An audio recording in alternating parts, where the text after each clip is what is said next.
Bonjour Philippe Mu. Bonjour Renaud.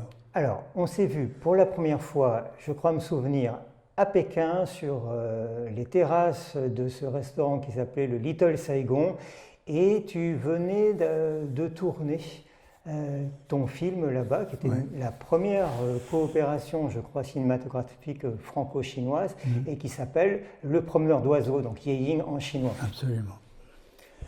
C'est bien ça, c'était la première coopération C'est la franco-chinoise. première, le premier film fait en coproduction officielle entre la France et la Chine, réalisé par un Français, parce qu'il y avait déjà eu une coproduction franco-chinoise réalisée par un Chinois, Wang Chao.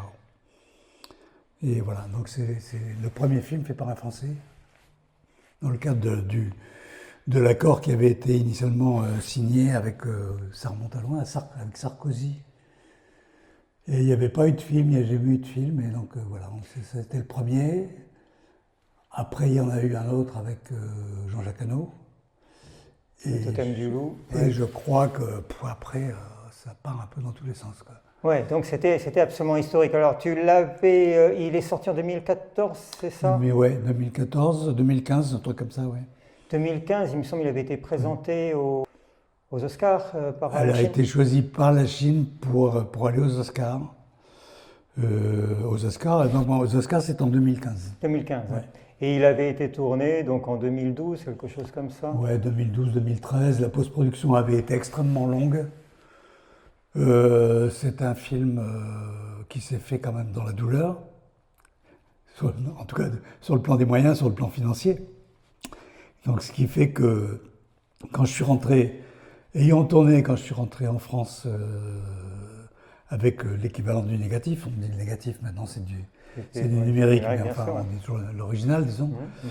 Et en fait, j'avais pas tout parce que l'équipe avait gardé une partie des rushs, parce qu'il y avait encore des problèmes d'argent qui n'étaient pas réglés.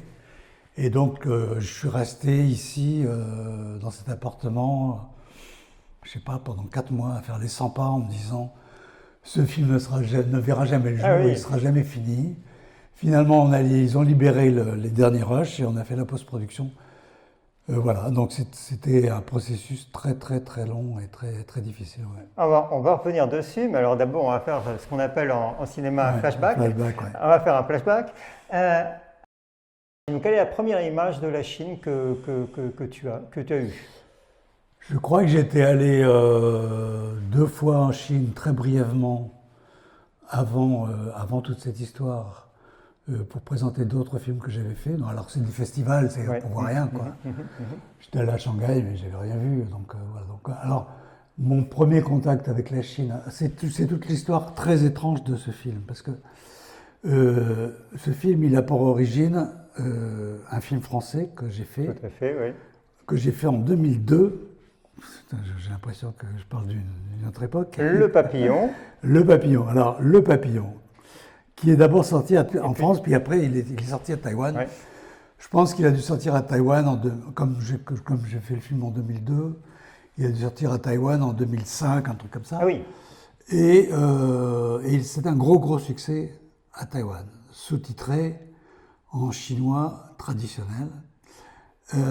Et à partir de là, comme c'était un gros succès, il a été piraté en Chine.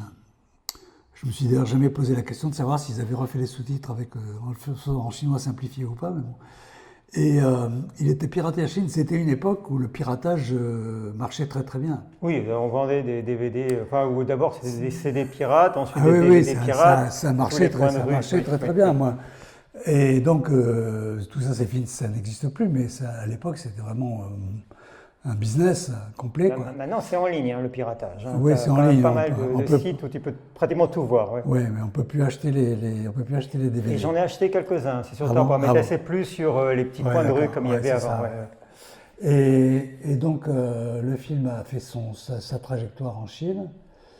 Et je suis allé un jour en Chine, je me rappelle pour un autre film probablement, et on m'a dit, mais est-ce que tu sais que ton film, Le Papillon, est très connu? Je ne savais pas du tout. Que le film était très, très connu. J'ai jamais très bien foncièrement compris pourquoi, un peu, parce que la simplicité de l'histoire, le rapport de génération grand-père, petite fille, enfin...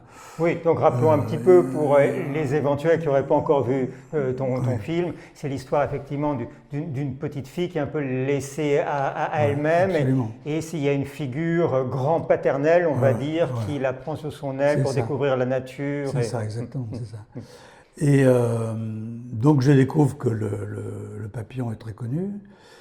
Et je crois que je suis reparti, puis à un moment donné, pourquoi j'ai dû revenir probablement, et j'ai rencontré ceux qui allaient être les producteurs du Promeneur d'oiseaux, qui étaient les patrons justement du restaurant. En réalité, qui était un restaurant donc où on voyait pas mal de Français, qui s'appelait Little Saigon, donc qui était un restaurant vietnamo-français, en plein cœur de Pékin, pas loin de la Tour du Tambour. Exactement, très sympa, hein, très très. Et j'ai rencontré Ning Ning et Steve, Ning Ning avait une certaine expérience de la télévision, mais... oui, elle avait été présentatrice. Ouais, elle avait été présentatrice, voilà. Et Steve n'avait pas d'expérience du tout, il aimait beaucoup le cinéma, mais pas... Voilà, il connaissait... ni l'un ni l'autre ne savait vraiment fabriquer un film, produire un film. Alors ils me disent on pourrait faire un remake du Papillon. Alors quand est-ce qu'ils te le proposent? J'aimerais aussi le je détail. Je pense que c'est chez eux. Je pense que c'est en 2011, 2010-2011. Mais quoi, tu es en train de dîner au Little Saigon? Comment ça se passe? Oui, ça doit être ça. Je les rencontre. J'allais souvent au Little Saigon parce que c'était un endroit bien très fréquenté et très agréable. Et puis, une terrasse, il leur vient l'idée, à cause du traité dont on parlait, qui avait été signé par Sarkozy, qui n'avait rien donné du tout jusqu'à présent. C'était un peu tendance, l'idée était un peu dans l'air de potentiellement faire un film entre la France et la Chine. En plus, c'était sous une présidence qui n'était pas celle d'aujourd'hui. Il y avait un esprit d'ouverture assez important. Et donc, du point de vue de la Chine aussi, de la Chine, et on me dit on pourrait faire un remake du Papillon. Bon, je réfléchis, puis je dis d'abord, premièrement, moi je connais pas la Chine, je connais rien du tout. Donc tu étais allé 2 ou 3 fois à l'époque? Oui, mais je connais pas la Chine. Je vois pas comment je ferais un film en chinois, ça n'a pas de sens. C'est comme si on demandait à un réalisateur américain qui vit au Texas de venir faire un film français sur la France. Il fera que des conneries. Je veux dire, il mettra un mec qui sort du boulanger avec une baguette. Quoi. Il y en a eu quand même. Donc je dis non, je ne peux pas faire ça. Puis je réfléchis et puis comme souvent dans ma trajectoire professionnelle, parce que je ne vais pas dire ma carrière parce que ça n'a pas de sens, dans ma trajectoire professionnelle, je rame énormément, quoi. Et j'étais dans une période où je ramais. Alors je dis finalement, tant qu'à faire une folie, autant se lancer dans cette aventure. Je dis ok, mais moi je ne veux pas faire un remake, je veux faire un film inspiré du Papillon, mais sur une histoire originale chinoise. Et je dis la première chose que je veux faire, c'est passer du temps en Chine pour essayer de comprendre quelque chose de la société, saisir un peu la culture, saisir un peu la sociologie. Voilà, ça veut dire passer du temps, quoi. Donc, à partir du moment où je dis OK, je commence à prendre des cours de chinois. Ah oui? Oui, j'ai pris des cours de chinois. Je parle à quelqu'un. Où ça Alors, j'ai commencé à prendre des cours privés, ici. À Paris? À Paris, quelqu'un qui venait 3 fois par semaine. Et après, j'ai pris des cours à Pékin. Mais privé toujours. Et après, j'ai pris des cours à Pékin dans une école. J'ai tout oublié. Hein. Puis en plus, je parle à quelqu'un qui parle couramment chinois, donc j'ai appris des rudiments de chinois. Bon. Puis j'ai écouté, c'est-à-dire que ce qui m'intéressait, c'était d'entendre la musique de la langue, qui est une langue tonique. Nous, en français, on a une langue plate. Parce que je ne comprenais pas les choses que originalement je ne comprenais pas. J'entendais parler les gens dans la rue ou dans les restaurants. Je disais pourquoi ils parlent fort, machin, ils parlent fort. Mais c'est pas qu'ils sont. On a l'impression que le français qui connaît rien, il va dire ils sont fâchés, mais ils sont pas fâchés. Ils parlent de façon dynamique, quoi. Bon. Et donc, je me suis habitué à la musique de la langue. Puis, j'ai beaucoup voyagé avec Steve et Ning, on a beaucoup voyagé. Disons, pour faire des repérages, pour voir un peu où est-ce qu'on pourrait aller. On est allé au Yunnan, on est allé au Guangxi. Ben, la Chine, c'est immense, hein, tu peux pas. Quand je dis j'ai beaucoup voyagé en Chine, foncièrement, aujourd'hui, je suis allé dans beaucoup plus d'endroits en Chine que les Chinois, parce que évidemment, quand tu es chinois, tu voyages pas beaucoup en Chine. Si tu as de la chance d'avoir de l'argent, tu vas à l'étranger. Mais les Chinois, maintenant, les Chinois âgés font du tourisme chinois important. Mais il y a 10-12 ans, c'était moins maintenant que maintenant. Enfin, j'ai senti un peu. Voilà, bon, je pense que j'ai senti. J'ai une intuition assez juste de ce qui se passait, de c'était que la Chine. Bon, j'ai pu écrire un scénario qui a ensuite été corrigé avec une scénariste chinoise. Et alors, on a passé beaucoup de temps parce que tu passes du temps sur tous les mots. Parce que le mot en français, ça n'a pas la même résonance en chinois. Il y a des trucs, il faut prendre le temps de comprendre quel est le sens, souvent caché, parce que en chinois, il y a des sens à niveau, quoi. Oui. Donc de comprendre quelle était la portée d'un mot dans la relation entre les personnages, dans la relation entre, par exemple, je cite toujours le cas de, moi, traditionnellement, dans une structure dramaturgique de film français, tu vas à un moment donné créer une tension et créer un conflit. Oui. Alors je voulais créer un conflit entre le père et son fils, et on m'a expliqué que c'est compliqué, parce qu'il n'y a pas de conflit. Ouais, on va éviter le conflit. Il y a une façon de gérer la chose, mais ça passe pas par un conflit qui, venant d'un fils, serait un manque de respect pour le père. Donc voilà, donc tout ça que j'ai commencé à apprendre et à accepter, parce qu'il faut accepter. L'erreur que ferait un réalisateur français, c'est de vouloir arriver avec ses gros sabots de réalisateur français et de dire moi voilà ce que je veux faire. Non, tu dois te glisser dans l'esprit, dans la psychologie, tu dois avoir une sorte d'humilité de dire non, c'est pas moi, je fais pas un film, c'est pas moi qui fais le film quelque part. J'aide le film à se faire, mais c'est un film chinois, donc il faut que ça soit chinois. Donc et après j'ai été aidé par les acteurs qui aussi voilà. Le film a fait son trajet, et donc je pense qu'il n'y a pas d'erreur. Mais s'il n'y a pas d'erreur, c'est parce que j'ai accepté de me laisser guider, et c'est parce que j'ai été aidé par la scénariste chinoise, par les acteurs, par plein de choses. Voilà, j'ai été aidé, donc j'ai pas fait d'erreur. Voilà, donc, mais c'était un challenge de Barjot, quoi. Et alors, au départ, les producteurs, Ning et Steve, se sont lancés là-dedans en se disant, ok, Philippe, il est connu, enfin son film est connu, Le Papillon est connu, donc on va trouver de l'argent. Mais en Chine, tu ne trouves pas d'argent pour ce genre de film. Tu ne trouves pas d'argent. Tu trouves parce que le truc de la Chine, encore plus aujourd'hui, c'est qu'on ne fait pas du cinéma pour faire de l'art. On fait du cinéma pour faire de l'argent, et pour faire de l'argent le plus vite possible. Donc, tu arrives avec un film d'auteur. Je veux dire, oui, ils ont aimé Le Papillon, mais ils ne l'ont pas payé. Tu comprends? Je veux dire, ils n'ont pas payé. Donc, alors c'est compliqué. Donc, ils ont ramé énormément pour trouver l'argent pour faire ce film. Et ils ont continué de ramer jusqu'au bout, quoi. Donc, voilà.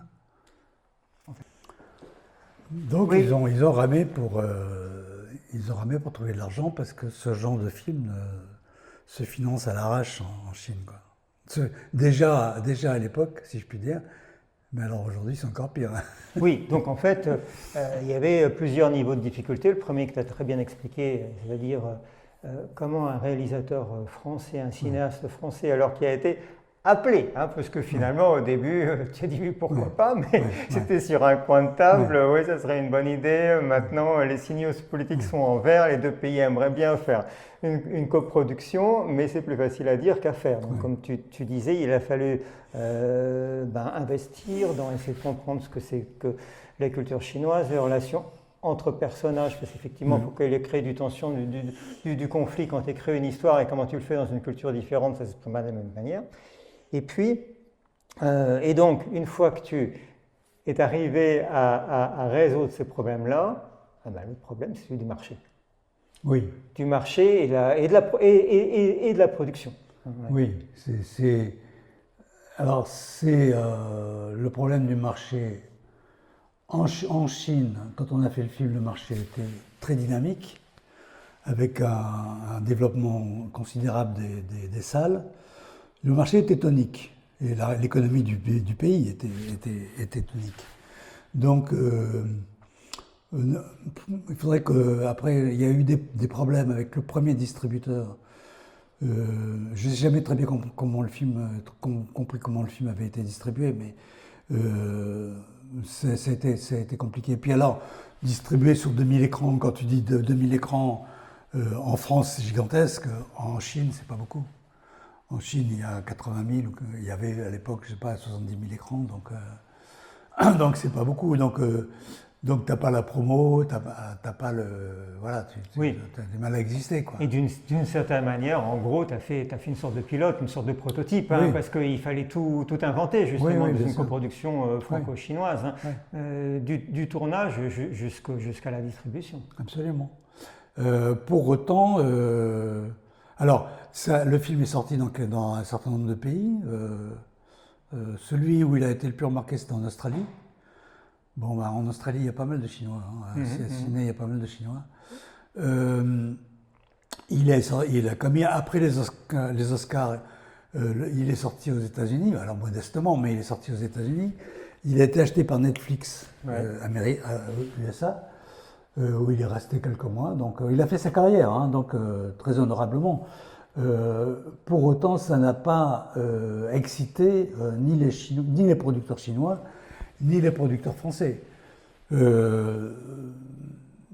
Alors, il y a beaucoup à dire sur la façon dont a évolué le marché, et à la fois du côté chinois et du côté français. Du côté français, de toute façon, généralement, le problème, c'est la langue. C'est-à-dire, la seule langue du cinéma, la seule langue internationale du cinéma, c'est l'anglais. Le français s'exporte pas. Unifrance Film a beau dire que les films français font carrière à l'étranger, c'est pas vrai. C'est des petites carrières de rien du tout. Le film français s'exporte très modestement. Et de temps en temps, il y a un truc qui se remarque. Bon.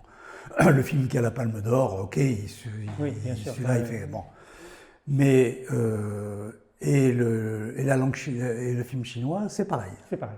Ouais. La langue chinoise ne s'exporte pas.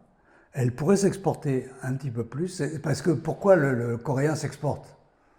Le coréen, c'est pareil. Le coréen, c'est pas une langue universelle. Je veux dire, c'est pas une langue passe-partout. Le film coréen s'exporte. Moi, on m'a donné une raison dessus, mais je veux bien en parler avec toi. À ton avis, pourquoi le film coréen s'exporte? À cause de la cinématographie. Déjà, la cinématographie. C'est-à-dire que le système de production du film coréen, c'est pas le système de production du film chinois. Donc le système du coréen est calqué d'ailleurs sur le modèle français, et la Corée produit des films librement, de genre, en trouvant son genre populaire qui marche bien. Le film de violence marche très bien. Bon. Voilà, donc... moi, on m'avait expliqué que si les films coréens marchaient si bien, c'est que justement au contraire de la Chine, donc la Chine, pays continent et qui a un marché intérieur très grand et qui peut aussi, entre guillemets, se permettre, même si c'est dommage, de ne rayonner qu'à l'intérieur de ses frontières. Absolument. En revanche,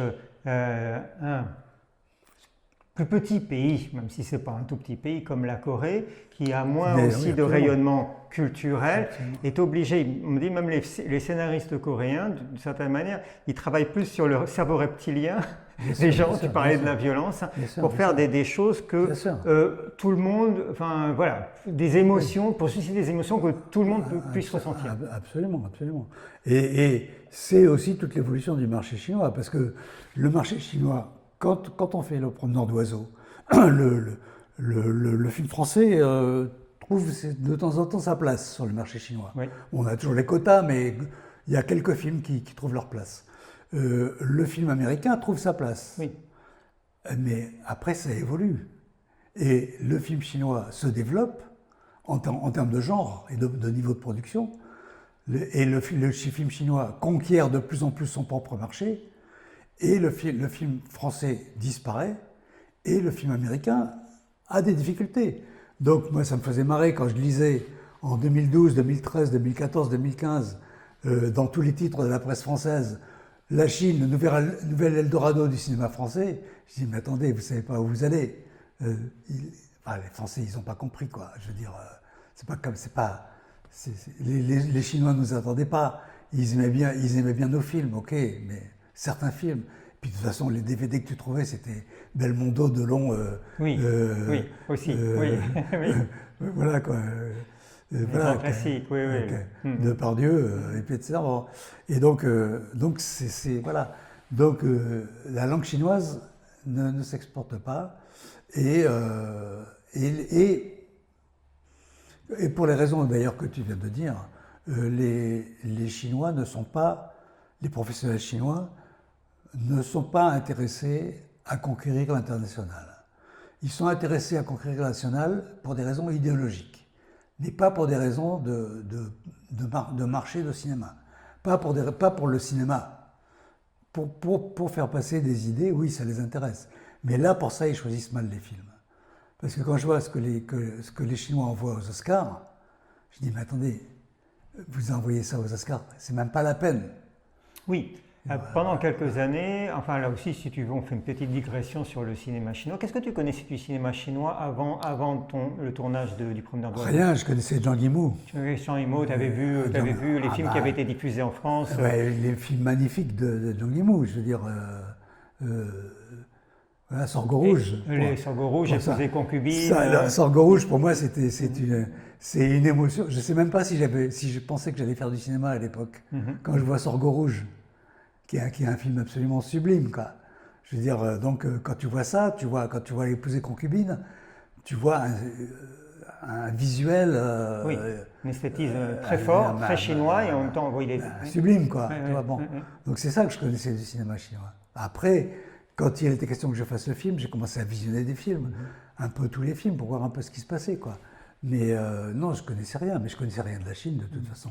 Quand tu m'as demandé tout à l'heure, qu'est-ce qui t'a fait aller vers la Chine?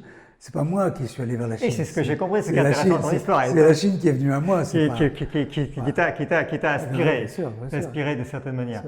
Mais oui, alors effectivement, donc si on revient là-dessus, on avait ce qu'on appelle, après la période maoïste, on a ce qu'on appelle la 4e génération de cinéastes chinois, la 5e dont fait partie Zhang Yimou, qui nous ont marqués, parce que comme tu disais, toi tu faisais peut-être pas forcément déjà du cinéma, mais tu avais vu ces films et tu les avais trouvés magnifiques, ils avaient eu pas mal de succès en France.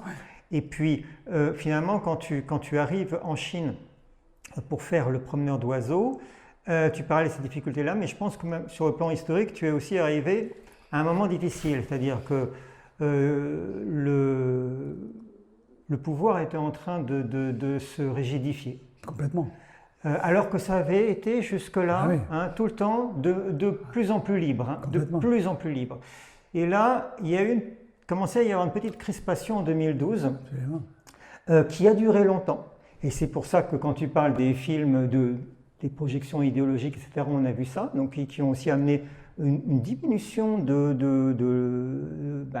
l'influence du cinéma chinois dans le monde. Il y avait Zhang Yimou avant, mais maintenant qui peut citer des cinéastes chinois. Bien sûr.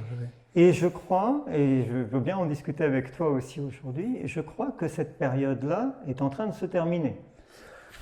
Alors, Mais dis-moi, tu es allé en Chine aussi l'année dernière et ouais, je suis allé 3 fois en Chine l'année dernière quand même. Enfin, je suis allé une fois à Chengdu. Oui, magnifique, ville magnifique. Pour faire le festival, j'étais déjà allé. Ouais. Après, je suis allé à Shanghai une semaine, mais là, c'était un plan privé parce que j'avais participé à une table ronde au Festival de Cannes dans l'année, organisée par une amie, Yang Ying. Et à la fin de la table ronde, il y avait une loterie et on pouvait gagner un voyage en Chine, Ouais. à Shanghai. On pouvait gagner un voyage à Shanghai. Et mais la table ronde avait duré trop longtemps. La moitié des gens étaient partis et ils commencent à tirer les numéros. Et Il y avait 3 numéros, les mecs étaient plus là. Et le 4e numéro, c'était moi. Donc j'ai gagné une semaine à Shanghai. Et puis après. Il y a quand même un truc avec le destin et la Chine. Oui, tu ne peux pas l'éviter là. Et après, Ning Ning m'a dit, écoute, faudrait que tu viennes parce que on va rencontrer des investisseurs, machin. Bon, je suis parti en Chine. Quand ça alors Après en novembre, un truc comme ça. Novembre de 2025. L'année de 2025. Et on a fait un grand voyage. On est retourné à Chengdu. On a fait un grand voyage. On est allé jusqu'à Beihai. Ouais. Puisque moi, alors, parce que moi, j'ai un nouveau projet de film.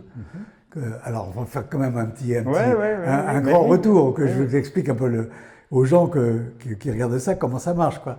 Je fais le promeneur d'oiseaux. Oui. Je vois que la langue chinoise ne voyage pas, mais le film est apprécié en Australie. Oui. Je me dis, je vais faire un film en anglais. Oui. Alors, je me dis, je vais faire un film en anglais en Australie. Donc j'écris un scénario. Que j'ai lu, je me souviens. Et par des combines de jeunes producteurs, parce qu'on dit comment tu fais pour voyager, je paye jamais. J'ai un jeune producteur français, son partenaire travaille pour Canal+ à Sydney. Il m'arrange tous les deux un coup pour que j'aille faire des repérages en Tasmanie. Donc je vais en Tasmanie et j'essaye de contacter des acteurs vedettes australiens. Et je découvre que les acteurs vedettes australiens, ben non, ils n'ont pas d'agent en Australie, ils ont un agent à Los Angeles. Et moi, j'ai pas d'agent à Los Angeles. Quand tu n'as pas d'agent à Los Angeles, tu n'as pas d'entrée. Mais enfin, je vais à Los Angeles, parce que comment je vais à Los Angeles, j'ai un ami qui a une maison, une grande maison à Santa Monica, donc je peux rester chez lui. Donc je vais passer 3 semaines à Los Angeles pour essayer d'avoir des contacts. Je rencontre des gens quand même. Enfin, en plus, mon film, c'est quand même un fantasy movie d'auteur, quoi. Donc j'y arrive pas. Donc je reviens en France et je dis, je vais faire une adaptation française. Alors je garde l'idée. L'idée du film, c'est tiré un peu du conte d'une fable biblique sur Jonas. Jonas, c'est un petit garçon qui rentre dans une baleine et qui ressort au bout de 3 jours. Je raconte une histoire comme ça, un peu un fantasy movie entre une histoire de famille avec une baleine qui est abandonnée sur une plage. Il faudrait que je raconte le film dans le détail, mais enfin c'est un fantasy movie. Et je reviens en France et je dis je vais faire le scénario, changer le scénario. Je reconstruis complètement l'histoire, je garde le thème, mais je reconstruis. J'avais écrit l'histoire pour la société australienne, j'aurais écrit l'histoire pour la société française. Et je vais avec ça sur le marché français et les mecs en veulent pas. Parce que c'est un fantasy movie. Le cinéma français, c'est un cinéma très réaliste. Le genre français, c'est pas compliqué, c'est des comédies et des films sociaux. Et quelques policiers sociaux, ce policier, il y en a presque pas, de temps en temps, mais bon. Je trouve pas. Alors, là-dessus, je vais à Cannes et je rencontre... j'ai retrouvé son nom. Je rencontre un très bon acteur chinois. Et il me dit, je lui pitch le truc, et puis le film, et il me dit, si tu t'intéresses aux baleines, il y a une île en Grèce, il y a une île en Chine qui s'appelle Huizhou, dans le golfe de Beihai, où les gens vont pour regarder passer les baleines. Et moi, je m'en fous, parce que ma baleine, dans mon histoire, c'est une fausse baleine, parce qu'elle est échouée sur une plage. Donc, mais c'est pas grave. Donc il y a déjà 2 ans, je vais à Huizhou, regarder. L'île, c'est magnifique. C'est une île, petite île, très touristique, mais avec des coins extraordinaires, et volcanique, très très belle. Voilà. Donc je disais, c'est super pour tourner le film, c'est vachement bien. Et je retourne avec Ning l'année dernière. Et je retourne, donc on va à Chengdu, je ne sais plus qu'on est à Yangshuo, à Beihai. On a fait 4-5 villes. Et rencontrer soi-disant des investisseurs, mais les investisseurs chinois, tu déjeunes avec eux. Mais tu vois jamais l'argent.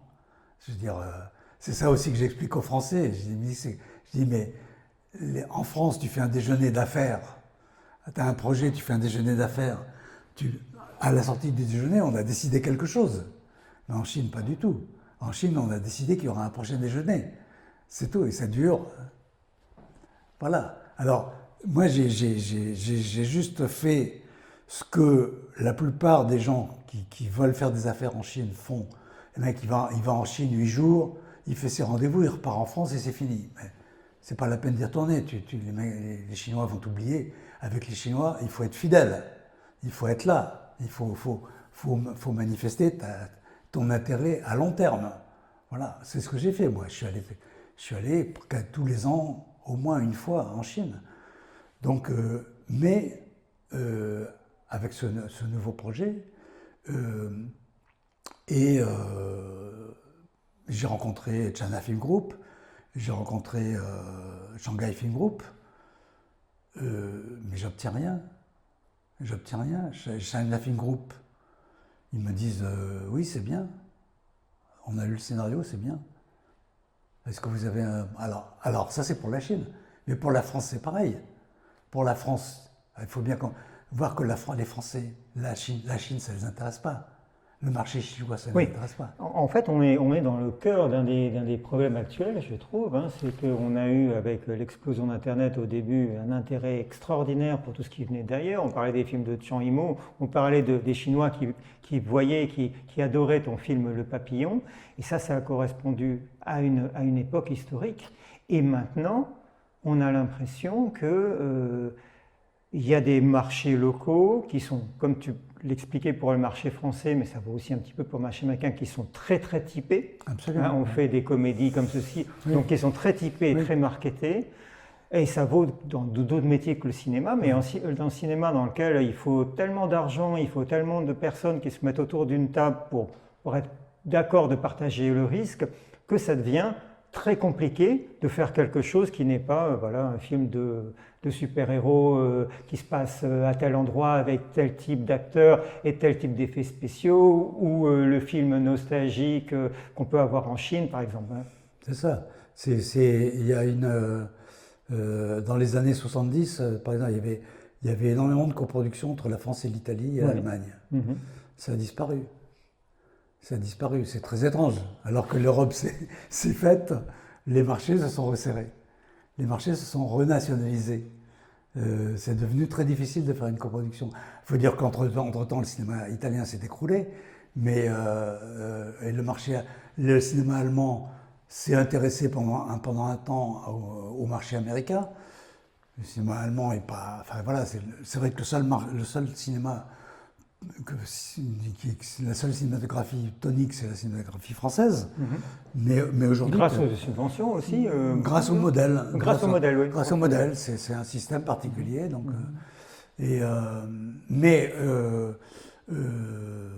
tu ne réussis pas à motiver un producteur français pour entrer en coproduction sur un film chinois à 20%.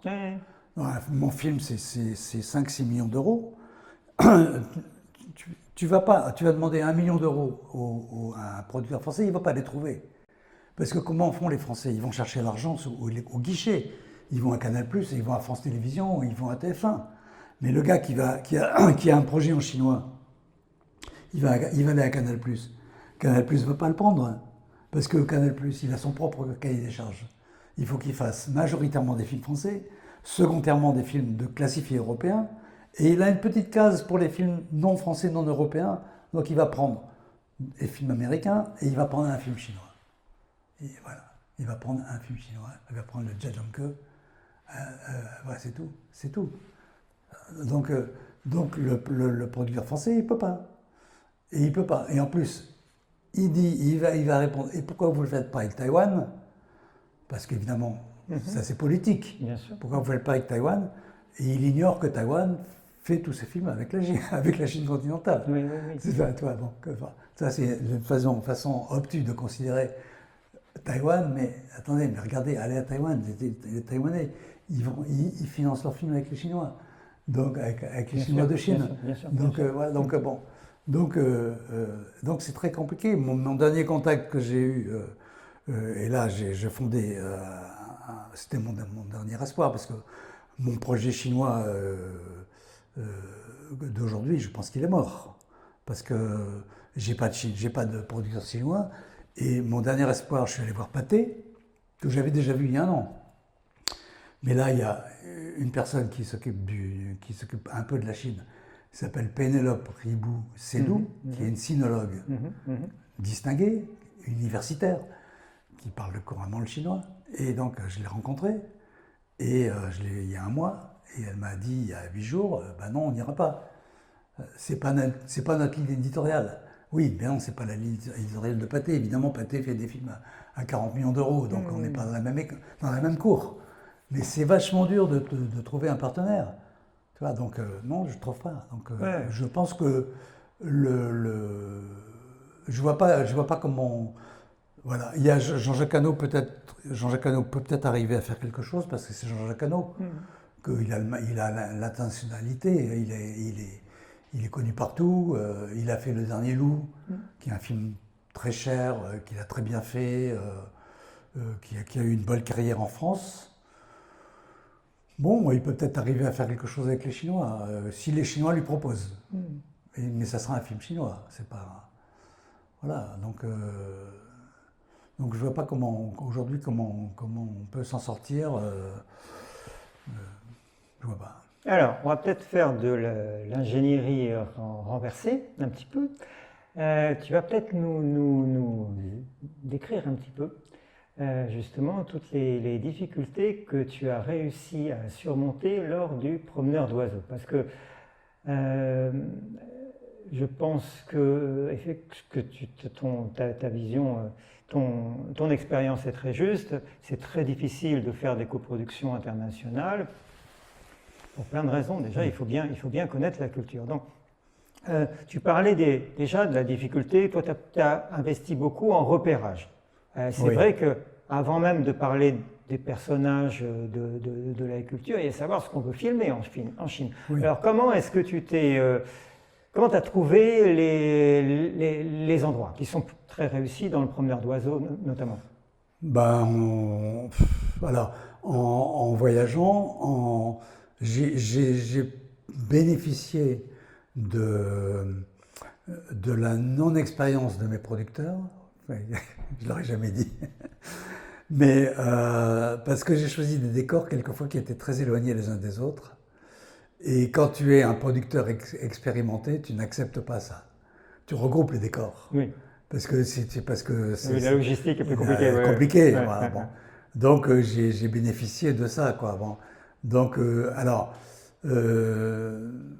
en essayant, même si j'ai eu tendance, quelquefois j'ai peut-être choisi des décors un peu clichés. Parce que quand tu vas à Yangshuo, Yangshuo c'est Yangshuo, c'est un décor de carte postale, quoi. Mais en même temps, c'est très très beau, quoi. Mais il y a beaucoup d'endroits en Chine qui sont des décors absolument sublimes qu'on voit quasiment pas dans les films. Je leur ai dit aux Chinois, je dis, mais attendez, vous avez des trésors. Vous avez des trésors, ouvrez le coffre. Vous avez un coffre plein de trésors. Ouvrez le coffre et puis laissez les réalisateurs chinois faire des films. Parce que c'est ça aussi, quoi. Mais donc en voyageant, en bougeant beaucoup, avec beaucoup de souplesse, avec beaucoup de... Est-ce que j'ai eu des difficultés? Non, parce que une chose qu'on découvre quand on va tourner en Chine, quand on est un réalisateur français qu'on va tourner en Chine, c'est que le réalisateur en Chine a toute l'autorité. Pas qu'en France alors? Non, en France, juridiquement, tu as l'autorité puisque tu as le Final Cut. mais tu fais un plan de travail, ça tient sur 31 jours, point à la ligne. À la différence de la façon dont on fonctionne en France, puisqu'en France, tu as tes horaires, tu dépasses pas les horaires. Avant de tourner le long métrage, j'avais fait un court métrage en Chine à titre d'expérience. Et j'avais demandé au premier assistant, je lui ai dit, mais à quelle heure je suis censé arrêter? Il m'a répondu, quand tu diras stop. Oui, c'est ça qui est extraordinaire en Chine. Voilà. Oui, oui. Donc en Chine, tu travailles tout le temps. Tu peux travailler tout le temps. Tout le temps. Donc moi, ça me va. Et donc, c'est ça que tu découvres. Donc j'ai pas eu de difficultés de ce point de vue-là, parce que l'équipe était à ma disposition. Non, les difficultés qu'on a eues, c'est des difficultés d'argent. C'est que tous les 3 jours, on venait frapper à ma chambre d'hôtel en disant demain on ne tourne pas parce qu'on n'a pas d'argent. C'est vrai, oui. Et donc, et tout le temps, c'était comme ça, quoi. J'oublie les mauvais moments, mais c'était dur, quoi. C'était dur à cause de l'argent, pas à cause des relations entre les gens et à cause de l'équipe qui était formidable, mais à cause de l'argent. Il n'y avait pas d'argent, quoi. C'était galère, quoi. Alors, une autre chose aussi, donc dans l'écriture, donc tu parlais de la difficulté qui était de créer du conflit entre les personnages chinois, parce que c'est pas la même, pas, notamment entre parents et enfants, c'est pas exactement pareil. Tu disais aussi que tu avais été aidé par les acteurs. Oui. Donc, comment est-ce que tu as réussi à créer du conflit alors parce qu'il faut du conflit dans une histoire. Il n'y a pas énormément de conflits dans le film. Il y a l'histoire d'un conflit, mais il est raconté à la chinoise, c'est-à-dire avec respect. C'est une sorte de négociation entre le père et le fils. Mais il n'y a pas de. En termes de dramaturgie, il y a une tension, il y a un but, puisque le grand-père va dans son village avec un objectif précis, qui est de libérer l'oiseau, tenir la promesse qu'il avait faite à sa femme, etc. etc. Donc il a une cage avec un oiseau. Il se déplace avec sa cage. Il y a une trajectoire, mais il n'y a pas de conflit. Mais après, moi, cela dit, dans le papillon, il n'y a pas beaucoup de conflits non plus. Pas beaucoup de conflits. Moi, je réfute un peu il y a 2 choses que je conteste quand on lit un scénario. Si les gens qui lisent les scénarios que j'écris me disent attends, il n'y a pas de conflit, il n'y a pas d'enjeu. Je dis mais attends, le truc de l'enjeu, moi j'y crois pas. Le truc de l'enjeu, c'est un vieux truc. Tu peux pas. Les spectateurs sont devenus grands. C'est-à-dire que si tu fais un enjeu, le spectateur va le deviner. Donc, alors ça peut marcher dans un polar, ça peut marcher dans un film d'action, ça peut pas. Mais dans un film purement psychologique, je veux dire bon. Et il y a un nombre de films qu'on va citer. Évidemment, comme je suis très mauvais ma mémoire pour citer des exemples est très mauvaise, mais on va trouver nombre de films dans lesquels ça fonctionne, où il n'y a pas d'enjeu.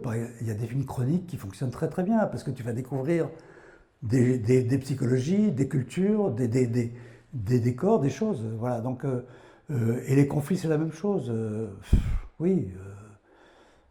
Après, c'est aussi pour être transparent. À titre personnel, je raffole pas des conflits.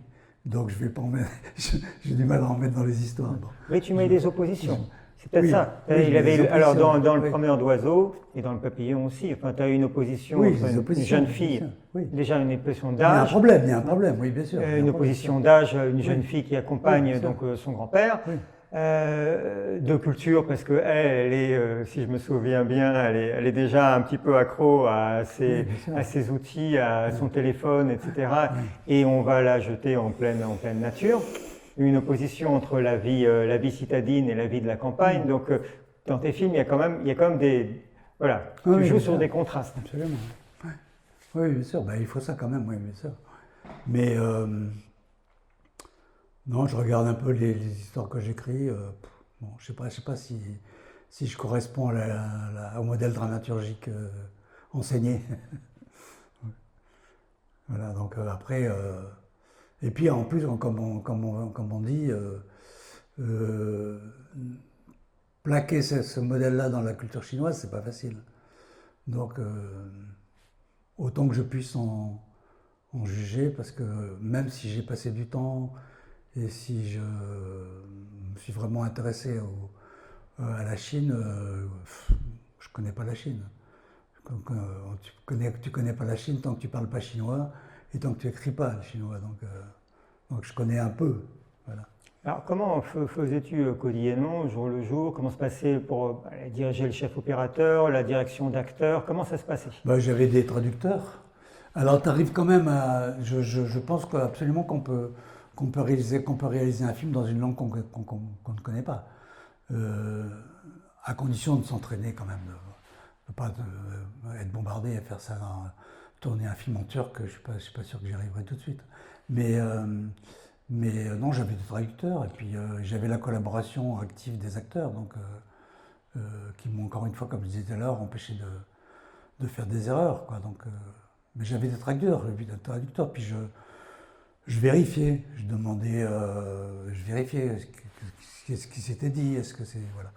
Et alors, est-ce qu'il n'y a pas quelquefois, bon, je l'ai vu quand je travaillais dans l'opéra, par exemple en Chine, pour une metteuse en scène américaine, est-ce qu'il que tu n'avais pas quelquefois des différences culturelles sur le mode opératoire professionnel? C'est-à-dire que peut-être qu'en France, un acteur, tu lui dis ça, il comprend tout de suite, et en Chine, tu vas devoir utiliser autre chose parce qu'ils n'ont pas l'habitude de travailler de cette manière. Pareil pour, par exemple, un cadreur, ou est-ce que c'était exact? Est-ce que professionnellement, le monde du cinéma a les mêmes Oui. usages? Oui. Oui. Ce n'était pas difficile, il n'y avait que la langue, on va dire, qui... Oui. Non, c'était pas difficile. C'était. En plus, les acteurs, on savait quel film ils faisaient, ils savaient d'où je viens, donc ils se sont mis au ton du film, quoi. Donc, pareil Et, pour tous les métiers techniques, la caméra, le son, tout ça. Pareil. Oui. Non, de ce point de vue-là, presque le métier a un côté universel, quoi. Et y compris ce qui se passait après le tournage, enfin bon, manger ensemble, tout ça. Enfin, c'était à peu près la même ambiance qu'en France ou pas? En France, on mange pas souvent. On mange pas souvent ensemble, c'est vrai? On mange ensemble le midi. Ouais. Ça dépend des films, ça dépend des gens, ça dépend où on est. Ça dépend où on est, si on est en province ou à Paris. Mais non, souvent, à la fin d'une journée, on a tendance à se retirer un peu. C'est pas une colonie de vacances, donc non. Bon, le midi, c'est la cantine en France. En Chine aussi, alors? Ouais, en Chine, c'était une cantine. C'était comment? C'était une cantine très. Comme on dit, au cul du camion, quoi. Ouais. C'est-à-dire, à la va-vite en plus, quoi. Genre, voilà. Mais bon, on se rattrapait le soir entre nous. C'était amusant, voilà, quoi. Mais, oh non, puis en plus, on faisait des horaires, quoi. On bougeait beaucoup, on terminait tard, on se levait tôt, donc voilà. Donc, non, on va pas. C'est pas le cinéma, c'est pas. Je sais pas comment ça marche pour les autres, mais c'est professionnel, quoi. C'est-à-dire, c'est pas une grande camaraderie, quoi. On fait le boulot, quoi. Pour moi, c'est mon expérience personnelle, quoi. Donc, voilà. Et donc, le tournage, ça a duré combien de temps du Promeneur d'oiseaux? 2 mois, je pense. 2 mois? Oui. 2 mois, 2 mois, un truc comme ça, oui. Ouais. 2 C'est mois. à peu près une durée à peu près standard. Bon, enfin, bon, quelquefois moins, mais bon, il y a des gens qui tournent en plus que ça, mais bon. Et donc ensuite, c'est la production en Allemagne, la post-production, le montage qui a été plus long. Le montage, le mixage, la musique. Le montage, toute la post-production s'est faite en France, avec une monteuse qui ne parlait pas chinois, mais qui avait une assistante chinoise. Et on avait bien travaillé, puisqu'en réalité, quelquefois, tu fais des raccords en post-synchronisation, parce que le son n'a pas été bon, ou parce que tu veux changer des phrases, etc. Et là, on a juste eu une séquence à post-synchroniser, qui est le moment où la petite fille chante dans l'arbre, parce qu'il y avait vraiment un bruit extérieur. Mais sinon, tout est le son direct. D'accord. Et donc, le montage, toute la chaîne de post-production, le mixage, l'étalonnage, la musique, ce qui n'est pas facile. J'avais initialement Steve m'avait conseillé un musicien qui m'emballait pas, on lui a fait faire des essais, c'était catastrophique, donc à la vite fait on a changé de compositeur, et puis voilà. Et quelquefois c'est un peu compliqué quoi. Ouais. Alors, et on a eu de la chance d'avoir un distributeur français, parce que ça c'est pas gagné non plus, parce qu'on n'avait pas de distributeur quand on a fait le film. Donc qu'est-ce qui s'est passé? Je déjeunais avec un ami qui me dit, je connais bien le patron du Rex, une grande salle de cinéma, machin. Et alors je rencontre le patron du Rex, c'est le patron du Rex, il n'est pas distributeur. Hein. Le patron du Rex, il adore la Chine. On lui montre les photos de repérage, machin, il dit c'est super, machin. Et grâce à ce truc-là, qui est une relation de bistrot, c'est un truc du bistrot, on fait notre chemin à UGC. Le gars du UGC dit bon oui pourquoi pas, mais on verra quand le film sera fait quoi. Là c'est la pire des situations, parce que quand le film est fait, c'est trop tard quoi. Là, les gens trouvent un distributeur dans le cinéma, on trouve un distributeur avant de faire le film. Donc là le film est fini, on fait une projection pour le distributeur, il dit ok je le prends. Coup de bol quoi. Mais il n'y a pas beaucoup de bol quand même dans ce métier, particulièrement au cinéma, il y a quand même besoin de pas mal de bol. Ouais. Alors, revenons dans un monde idéal. Là, tu nous as décrit toutes comme les difficultés aussi de monter un projet franco-chinois. Si tu les avais, donc ces 5 millions de dollars ou d'euros, c'est quoi? C'est à peu près pareil aujourd'hui le dollar ou l'euro, enfin je veux dire, pour réaliser un film en Chine. Oui. Qu'est-ce que tu ferais en plus ou en moins de ta première expérience? Qu'est-ce que en quoi tu... J'ai plus d'expérience. Donc je commencerai par demander au chef opérateur que j'ai eu pour le promeneur d'oiseaux s'il est d'accord pour venir. D'accord, donc ça s'était bien passé avec lui. Avec son équipe, ouais. ou avec l'équipe qu'il a aujourd'hui, parce que ça s'était très bien passé. J'irai sur place le plus tôt possible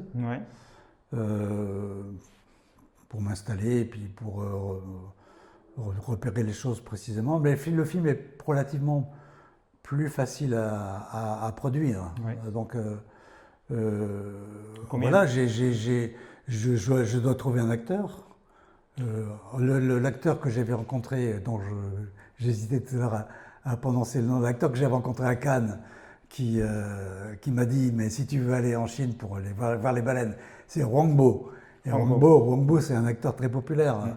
Donc je suis toujours en contact avec lui.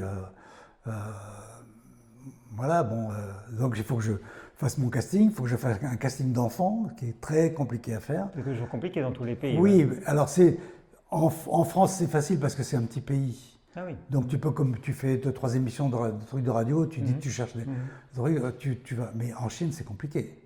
Tu vois, donc tu es obligé de limiter ta zone de recherche. Donc il faut que je trouve des enfants à Shanghai ou à Beihai. Voilà, donc je ne vais pas aller chercher au bout de la Chine, quoi. Enfant de quel âge dans son scénario? Un petit garçon de 7 ans et une fille de 11 ans. D'accord. Et voilà, c'est tout. Après, je pourrais faire le film, quoi. Ah non, j'ai une baleine, il faut que je fasse faire une baleine. Donc tu la feras faire comment alors? Il faut que je fasse une baleine en silicone. Je fais une baleine de 11 mètres et je fais venir un décorateur français pour finaliser l'apparence. Donc une baleine échouée sur la plage, c'est ça? Échouée sur la plage, oui. Baleine échouée sur la plage. Donc il y aurait ça en décor, sur une belle plage. Voilà. C'est très beau, hein. Les décors sont sublimes. Après, la baleine, on la repousse dans l'eau pour la libérer, parce qu'elle a retrouvé la vie, donc on la repousse dans l'eau. Ça, c'est une scène un peu compliquée. Et puis j'ai des scènes qui se passent à l'intérieur de la baleine, que je peux faire aujourd'hui. Je peux le faire en vue réelle, mais je peux le faire aussi en IA, je ne sais pas. Ça sera étudié. En plus, comme les Chinois sont complètement focalisés sur l'intelligence artificielle, machin, bon, il y aura peut-être un truc à faire. Mais là, il y a un travail de préparation Mais voilà, bon, ben, on est en rêve. Oui, oui, mais bon, comme avoir un projet, c'est aussi faire rêver on les peut gens. rêver, on peut rêver. C'est faire On rêver peut les gens. rêver, Donc, bien sûr, exactement. c'est faire rêver les gens. Bien sûr. Et voir s'il y a Bien un sûr, bah, il y a investisseur encore qui des, t'investit, qui est bah, il y a encore il y a encore, on a gardé les contacts, on a des contacts. Il y a un investisseur à Wedjo qui devait mettre 1 million d'euros. Je pense qu'il est toujours là. On peut activer le truc. Il faut. Le donc, plus dur, c'est pas la Chine. Le plus dur, c'est la Chine. On peut trouver. Mhm. On peut se débrouiller, quoi. Le plus dur, c'est de trouver un partenaire français. Ouais. J'ai écrit en chinois. Ouais. Le scénario est chinois. Film en chinois. Ouais. Film en chinois avec que des personnages chinois, comme dans Le Promeneur d'Oiseaux. C'est un film chinois, oui. Ouais. Même s'il y a une fille qui vient d'Australie, à un moment donné, il y a des dialogues en anglais, mais c'est un film chinois. Donc, oui, mais il y aurait aussi une Australienne dans le. Oui, il y a une Australienne, oui. Il y a une Australienne. Peut-être que c'est ça. Ça aussi, ça peut être. En fait, ce qui intéresse souvent beaucoup les Chinois, comme tu sais, les Chinois adorent leur culture et leur pays, donc ils sont toujours flattés qu'un étranger prenne un peu plus de mal que les autres, parce que c'est vrai que la plupart des gens ne connaissent pas du tout la Chine. Oui, bien sûr. Pour essayer de comprendre. Mais souvent aussi, ils aiment notre regard. Même si c'est sur des choses qu'ils connaissent, souvent notre regard, évidemment, par définition, c'est pas le même que le leur, et ça les intéresse aussi, de voir comment nous on les voit. C'est ça, Là, j'avais déjà fait intervenir un scénariste chinois, parce qu'originalement j'avais écrit le scénario, puis après il y a un scénariste chinois qu'Orangbo m'a donné, qui a fait une relecture et qui m'a suggéré des pistes auxquelles je n'avais pas pensé. Et si le film se met en route, je retournerai avec un scénariste chinois pour ajuster encore des machins, parce que voilà, c'est pas... Alors est-ce que tu regardes aussi un petit peu ce qui se fait en ce moment du côté chinois pour essayer de voir justement la zeitgeist, l'esprit du temps, parce que comme il faut... Voilà, où est-ce que ton film pourrait s'accrocher à telle ou telle envie ou tendance du moment? Je regarde les informations, mais je ne peux pas voir les films. Il y a Noël Garino qui voit les films, je ne sais pas comment il fait pour les voir d'ailleurs. Alors il y en a pas mal, il y en a pas mal, et puis il y a des plateformes sur lesquelles tu peux voir ça. Oui, mais c'est sous-titré en chinois, c'est pas sous-titré en anglais? C'est souvent sous-titré en anglais. Oui, bah, tu me diras, ça m'intéresse. C'est souvent sous-titré en anglais. Alors moi ce que je fais, c'est que quand je prends l'avion pour y aller en général, là j'en vois plein dont j'ai jamais entendu parler avant. Et après, je les recherche sur les plateformes. Quelquefois, j'en achète les DVD, etc., quand je les trouve bien. J'ai noté, ça m'a encouragé, le succès, le triomphe d'un film très intimiste chinois. Je crois que le titre français, c'est Chez nous, mais je ne sais pas, je connais pas le titre chinois. C'est un réalisateur qui a fait un film en dialecte. Ouais. Un film qui raconte une histoire de lettres, de lettres que des personnages s'écrivent. Tu n'as pas entendu parler de ce film? C'est un film qui a coûté 3 francs 6 sous et qui a multiplié sa mise par 100. C'est un triomphe en Chine. Et je me suis dit, ben voilà, on peut faire un film qui n'est pas un blockbuster à 30 millions de dollars. On va faire un film simple et ça marche. Donc, c'est ce que je trouve très intéressant depuis 2 ans, parce que depuis la fin du Covid, je vois que culturellement, il y a une sorte de renouveau. Et sur les films qu'on ne voit pas ici, donc je suis d'accord avec toi, c'est compliqué, mais je vois une diversité bien plus importante que la période qu'on a connue entre 2012 et Covid et fin du Covid. Donc il y a peut-être quelque chose... c'est intéressant parce que moi, je ne le vois pas, ça. Donc, je réussis pas. Enfin, quelqu'un m'a donné une plateforme, mais les films ne sont pas sous-titrés.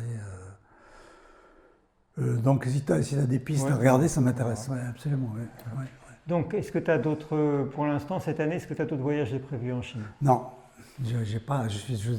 je m'impatiente. D'accord. Donc, alors, s'il y a des producteurs chinois ou voilà, Philippe n'a pour l'instant rien de Voilà, prévu. mais ma valise est prête. Mais voilà, sa valise est prête. S'il y a un ticket qui arrive maintenant, je pars demain matin, il n'y a pas de problème. D'accord. Eh bien, c'est tout ce qu'on va te souhaiter. Donc, merci beaucoup de m'avoir accueilli donc, chez toi à Paris. Tu nous as décrit comment tu avais réalisé le promeneur d'oiseaux en Chine et comment aujourd'hui tu as un autre projet donc, qui est difficile à monter, mais le promeneur d'oiseaux n'avait pas été si facile que Absolument. ça. Absolument, c'est jamais facile. C'est jamais facile. Ouais, exactement. Donc on va te souhaiter le plus grand succès. Et on espère te revoir pour une prochaine interview où tu vas nous raconter comment se déroule le tournage, de ton deuxième film. Ok, tu viendras sur le tournage. Et je viendrai sur le tournage. Merci beaucoup, Merci. Philippe.